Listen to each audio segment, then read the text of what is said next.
Kualitas pendidikan di Indonesia saat ini sangat memprihatinkan.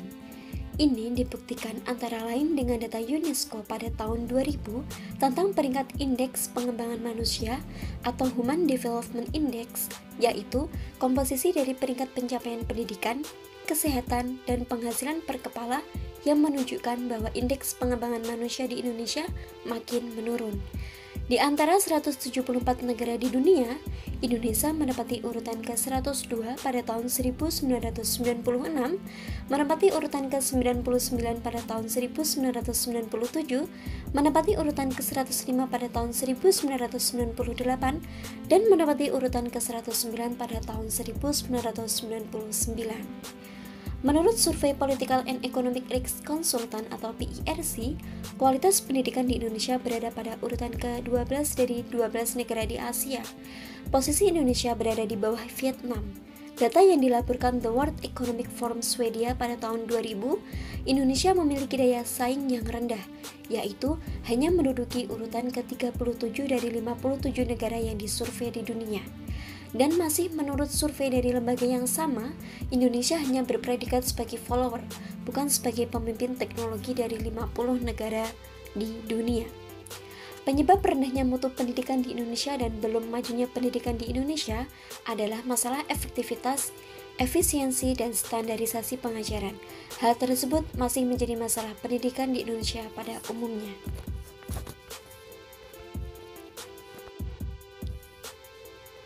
Di antara faktor-faktor penyebab belum majunya pendidikan di Indonesia adalah yang pertama, pendidikan belum merata. Di Indonesia, masih banyak anak-anak yang tak sekolah dengan alasan orang tuanya tak sanggup bayar biaya pendidikan. Makanya nggak heran jika pendidikan di negeri ini belum merata sepenuhnya. Pemerintah berupaya dengan berbagai cara untuk meminimalisir, bahkan menggratiskan sebagian biaya pendidikan. Tapi dalam praktiknya tetap saja masih ada kalangan yang masih kesulitan menyekolahkan anaknya. Yang kedua yaitu kesejahteraan guru masih rendah. Bagaimana pendidikan bisa maju apabila sampai saat ini masih banyak guru honorer yang mendapatkan gaji per bulan jauh dari kata cukup. Banyak loh guru yang setia mengajar bertahun-tahun tapi belum diangkat menjadi pegawai negeri sipil. Hal ini yang menyebabkan mereka harus mencari kerjaan sampingan untuk memenuhi kebutuhan hidupnya. Faktor yang ketiga yaitu kurang sarana pendidikan. Sarana pendidikan dapat mempengaruhi kenyamanan belajar mengajar. Bayangkan bagaimana pembelajaran dapat berjalan baik apabila sarana dan fasilitasnya tak layak untuk digunakan. Kualitas sekolah yang belum memadai dapat kita temukan di sekolah-sekolah yang berada di daerah yang jauh dari pusat perkotaan. Banyak bangunan sekolah yang tidak layak pakai, atapnya lapuk, dinding yang keropos, dan lain sebagainya. Selain itu, kualitas serta jumlah tenaga pengajar yang tidak memadai juga menjadi persoalan yang harus dituntaskan. Pemerintah sebaiknya mengalokasikan lebih banyak lagi dana pendidikan untuk pembangunan sekolah-sekolah yang tidak layak. Faktor yang keempat, kesadaran masyarakat akan pendidikan masih tergolong rendah. Alasan ini bisa dibilang hal paling penting. Bagaimana mungkin para siswa akan berprestasi dan memiliki semangat belajar yang tinggi jika orang tuanya tak sadar bahwa pendidikan sangatlah penting. Mendidik bukan serta-merta tugas guru sepenuhnya. Para orang tua dan orang-orang terdekat pun memiliki peran yang sangat penting juga. Faktor yang kelima yaitu pendidikan yang masih melihat hasil bukan proses. Dengan pendidikan yang lebih berorientasi kepada hasil daripada proses, banyak orang yang tidak peduli dengan proses yang dijalani saat belajar. Akhirnya terbentuk pola pikir yang penting nilai bagus dan masuk sekolah favorit. Banyak siswa yang lebih memilih menyontek saat ulangan karena yang dituntut adalah agar hasil yang bagus. Banyak yang membeli kunci jawaban saat ujian nasional akan mendapatkan hasil yang memuaskan sehingga bisa mendapatkan sekolah yang diinginkan. Lebih parahnya lagi, ada oknum guru yang sengaja membocorkan kunci jawaban kepada siswa-siswanya agar sekolah tersebut bisa naik peringkat dalam hal nilai ujian nasional. Dengan demikian, kita mengabaikan pentingnya proses dalam pendidikan. Faktor yang keenam adalah jam belajar yang panjang tetapi tidak efisien. Sekolah menjadi suatu beban karena jam belajar yang cukup panjang. Walaupun jam belajar yang cukup panjang, tetapi pembelajaran pun masih belum efisien, seperti sering adanya guru yang tidak masuk kelas.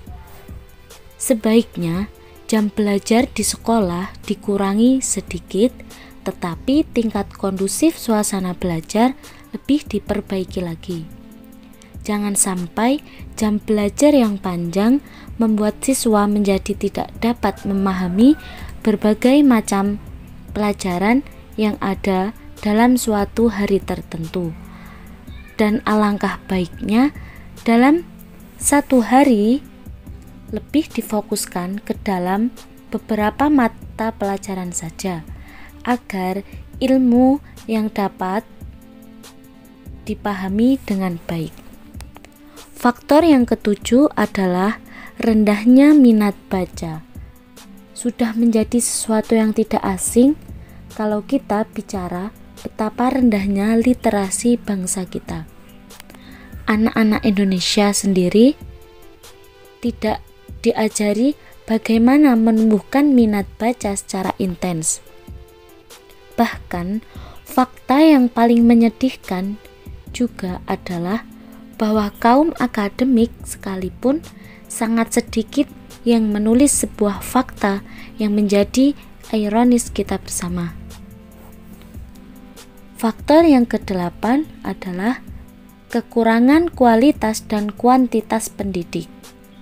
Tentu, permasalahan ini bukan tanpa sebab, melainkan salah satu yang menjadi sumber penyebabnya adalah di mana guru di Indonesia tidak mendapatkan tempat yang layak dan baik dalam segi penghargaan. Gajinya pun tidak terlalu besar, apalagi guru honorer. Itulah kenapa sarjana-sarjana pendidikan saat lulus banyak yang tidak menjadi guru, melainkan mencari pekerjaan di tempat lain dan profesi yang lebih menjamin untuk bertahan hidup. Faktor yang kesembilan adalah infrastruktur yang belum merata. Pembangunan di negara Indonesia yang kurang merata dalam segi pendidikan ini akan berdampak banyak bagi berlangsungnya proses pendidikan. Faktor yang ke-10 adalah kurikulum yang sudah usang. Pada zaman berkembang sangatlah pesat. Dulu mungkin orang sibuk mencari bagaimana bisa mendapatkan pekerjaan. Tapi hari ini orang lebih banyak berbicara soal bagaimana menciptakan lapangan pekerjaan. Oleh karenanya, sistem pendidikan yang dipakai tidak boleh melulu tentang itu saja. Bahkan kalau ditelisik lebih jauh, untuk zamannya sendiri, kurikulum 13 juga tak mampu memberikan yang terbaik terhadap pendidikan kita. Beberapa hal yang mendasar yang bisa kita sorot dari kurikulum kita. Yang pertama, mata pelajaran yang terlalu banyak. Ini menyebabkan siswa tak mampu menguasai satu bidang keilmuan dengan baik. Yang kedua, metode pembelajaran yang lebih fokus pada menghafal, bukan memahami. Yang ketiga, kurangnya praktek. Yang keempat, mendewakan nilai. Akibatnya, anak-anak lebih mencari cara agar nilai bagus dengan cara apapun. Tapi, mereka lupa untuk menjadi cerdas, bahkan paham atas materinya. Ada banyak sekali yang menjadi masalah dalam kurikulum kita. Setidaknya, keempat poin tadi adalah hal yang mendasar yang harus kita ketahui dan kita ubah untuk menjadi lebih baik lagi. Solusi masalah pendidikan di Indonesia. Sudah seharusnya pemerintah mengatasi permasalahan pendidikan yang ada di negeri ini, bukan hanya dalam jangka waktu sementara, tetapi diharapkan pemerintah dapat menyelesaikan permasalahan ini dalam jangka waktu yang panjang dan berkelanjutan. Memang bukan sebuah perkara yang mudah untuk menuntaskan masalah pendidikan yang ada di Indonesia. Untuk menyelesaikan permasalahan ini, perlu adanya koordinasi antara pemerintah, masyarakat, guru maupun siswa. Dengan begitu, permasalahan yang dihadapi akan dapat cepat terselesaikan, walaupun dengan cara yang bertahap. Solusi yang dapat dilakukan untuk mengatasi permasalahan pendidikan yang ada di Indonesia antara lain: 1. Menetapkan kebijakan yang bersifat efektif dan berkelanjutan. Kebijakan yang terus berubah-ubah hanya akan membuat kebingungan bagi para siswa dan guru, yang nantinya akan berakibat pada kualitas pembelajaran siswa itu sendiri. Pemerintah harus menetapkan sebuah kebijakan sistem pendidikan yang mendukung dan merangsang daya pikir serta kreativitas siswa. Selain itu, pendidikan karakter juga tak kalah penting untuk mendukung terciptanya sumber daya manusia yang berkualitas dan berdaya saing. Yang kedua, memberikan dana untuk meningkatkan fasilitas pendukung pendidikan. Seringkali dana untuk pendidikan ini dikesampingkan, dipandang sebelah mata, dan bahkan seringkali dikorupsi. Padahal dana untuk bidang pendidikan ini akan sangat membantu pembangunan fasilitas yang memadai bagi para siswa. Dengan adanya fasilitas yang menunjang dan memadai, maka juga akan meningkatkan kualitas pembelajaran para siswa dan secara tidak langsung juga akan memperbaiki dan meningkatkan kualitas sumber daya manusia kita. Yang ketiga, meningkatkan kualitas tenaga pendidik. Seperti yang telah dipaparkan tadi, para tenaga pendidik yang ada di Indonesia masih sedikit yang memiliki kualifikasi yang layak. Kualitas dari tenaga pendidik ini perlu diperhatikan. Hal ini karena tenaga kependidikan sangat berperan penting dalam pembentukan sumber daya manusia yang berkualitas. Selain itu, para tenaga kependidikan harus mampu memberdaya gunakan sumber pembelajaran yang lebih beraneka ragam dan menarik bagi para siswa. Di samping itu, PKG, Pusat Kegiatan Guru, MGBS, musyawarah mata pelajaran, perlu lebih memperhatikan dan dikembangkan agar pengembangan diperhatikan dan dikembangkan agar pengembangan dari para guru dapat ditingkatkan. Yang keempat, penanaman pendidikan karakter kepada siswa. Pendidikan berupa pengetahuan memang sangatlah penting terutama di era 4.0 sekarang ini. Namun perlu diingat, pendidikan karakter juga tak kalah penting dalam kehidupan sehari-hari. Sebuah ilmu tanpa disampingi dengan akhlak yang baik maka sama dengan sia-sia. Sekarang ini akhlak dari para generasi sekarang seolah mengalami kemunduran. Contohnya saja banyak kasus murid terhadap gurunya yang sekarang marak terjadi. Selain itu, rendahnya karakter ini juga akan mempengaruhi kualitas sumber daya manusia kita.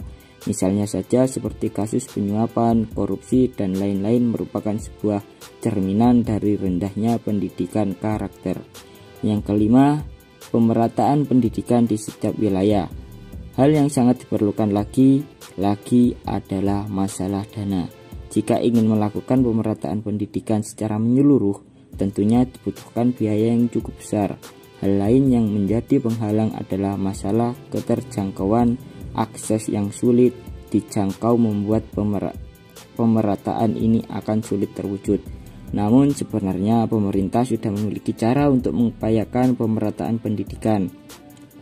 Dilansir dari Detik News pada tahun 2017, Kemdikbud telah memperlakukan sistem zonasi pada penerimaan peserta didik baru yang diatur dalam Peraturan Menteri Pendidikan Nomor 17 Tahun 2017.